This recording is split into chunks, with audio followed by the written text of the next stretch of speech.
तो भारत ने इतिहास रच दिया है, हिस्ट्री क्रिएट कर दी है। Aditya L1 spacecraft Lagrange point पर पहुंच गया है। 126 दिन का यह सफर 15 लाख किलोमीटर का फासला तय करके यह उपलब्धि हासिल हुई है भारत के साइंटिस्ट को। हमारे साथ हमारे सहयोगी राघवन है जो हमें पल पल की अपडेट दे रहे हैं। राघवन, ये इतिहास तो रच दिया गया। स्पेस स्टेशन इसरो में किस तरह की खुशियां जो है वो मनाई जा रही हैं, क्या जानकारी, क्या इंफॉर्मेशन वहां से आ रही है?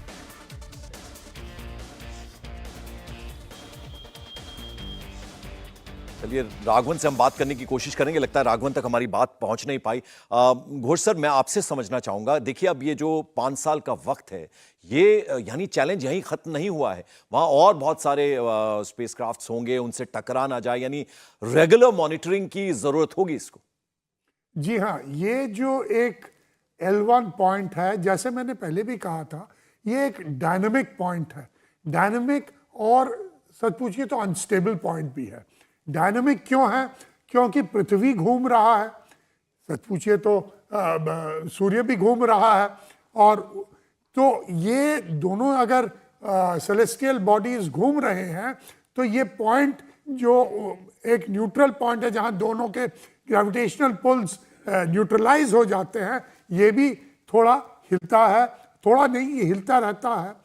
तो हमें उस जगह पे उसके इर्द गिर्द ये आदित्य को घुमाना है।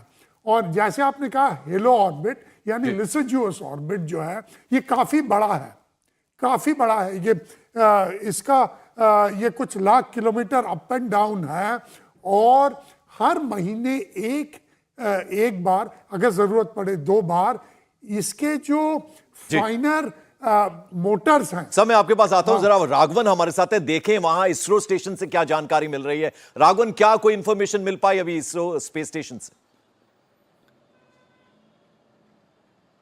जी देखिए, अब वो ऑर्बिट जो है वो तय करेंगे, थोड़ी देर में उसके पैमाने आ जाएंगे। उसके बाद में फिर जो जितने भी पेलोड्स इसमें लगे हैं उनको एक बार उनका कैलिब्रेशन किया जाएगा, उसका उनको ठीक से स्टडी किया जाएगा। उसके बाद एक एक कर पेलोड को डिप्लॉय किया जाएगा।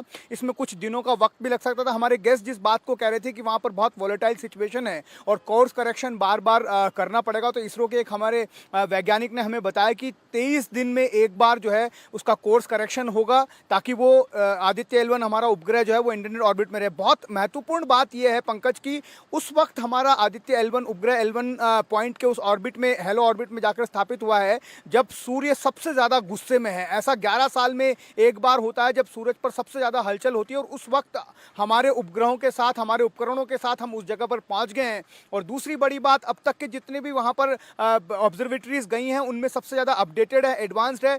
आउटर मोस्ट जो लेयर है कोरोना, उसके इनर मोस्ट परत की स्टडी हमारा ये उपग्रह करने वाला है। तो बेहद ही खास मिशन इसे कहा जा सकता है। बिल्कुल। चलिए, बहुत बहुत शुक्रिया इस तमाम इंफॉर्मेशन, इस जानकारी, इस अपडेट के लिए आपका राघवन, और साथ साथ निमिष सर, आप हमारे साथ जुड़े, त्यागी सर, घोष सर, आप सभी का बहुत बहुत शुक्रिया स्टूडियो में आने के लिए।